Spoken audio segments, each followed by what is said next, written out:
Bonjour à toutes et à tous, j'espère que vous allez bien. Je me présente, je suis Anas Belouche, j'étudie au groupe scolaire Massal Maifi. Je suis en deuxième année collège.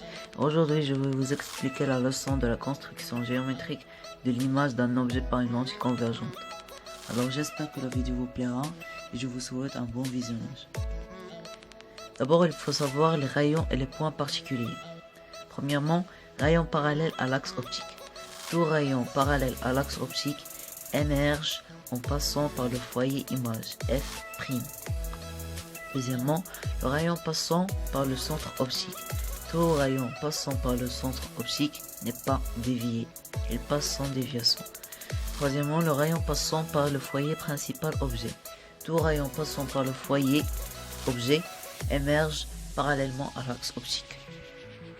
Deuxièmement, la construction géométrique de l'image par une lentille convergente. Pour faire une construction géométrique, il y a quelques étapes à suivre. Premièrement, représenter l'objet par une flèche AP, perpendiculaire à l'axe optique en A. Deuxièmement, choisir une échelle convenable pour représenter la lentille, le foyer et l'objet AB. Troisièmement et finalement, tracer les deux rayons particuliers issus du point B, comme vous voyez sur le schéma. L'intersection des deux rayons forme le point B', c'est l'image de B. On obtient le point A' par la projection orthogonale du point B' sur l'axe optique, comme vous voyez sur le schéma. On peut vérifier le schéma en traçant le troisième rayon particulier issu du point B. Troisièmement, les différentes positions de l'image. Si on place l'objet tel que OA, la distance OA est supérieure à 2F. Supérieur à 2 fois la distance focale. Sur le schéma suivant, on observe que l'image est plus petite que l'objet, l'image se forme à droite de la lentille et l'image est formée au sens inverse de l'objet.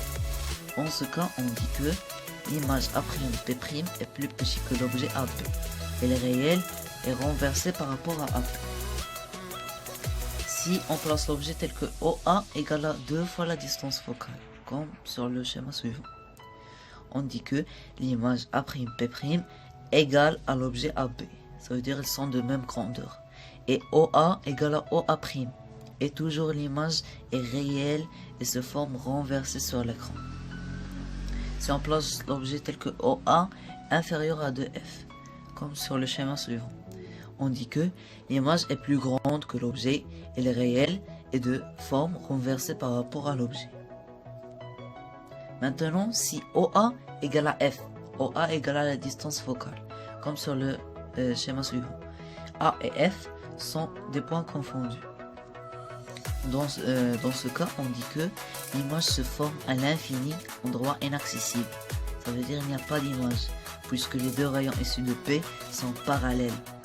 Puisqu'ils sont parallèles, il n'y aura pas d'intersection, donc il n'y aura pas d'image.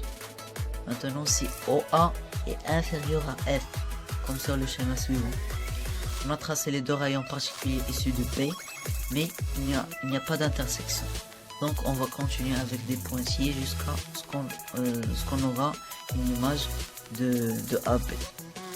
L'intersection de ces deux pointillés ont formé le point P'. Et A' c'est le projeté orthogonal de P' sur l'axe optique. Dans ce cas, on dit que l'image est virtuelle, car elle est formée à droite de la lentille. Droite, car elle est du même sens que l'objet et ne peut pas être recueillie sur l'écran. Ça veut dire ne peut pas être recueillie sur l'écran. Cette image est toujours plus grande que l'objet. Cette image est toujours plus grande que l'objet. Alors j'espère que la vidéo vous a plu. Merci pour votre visionnage. Je vous souhaite une bonne journée. À bientôt.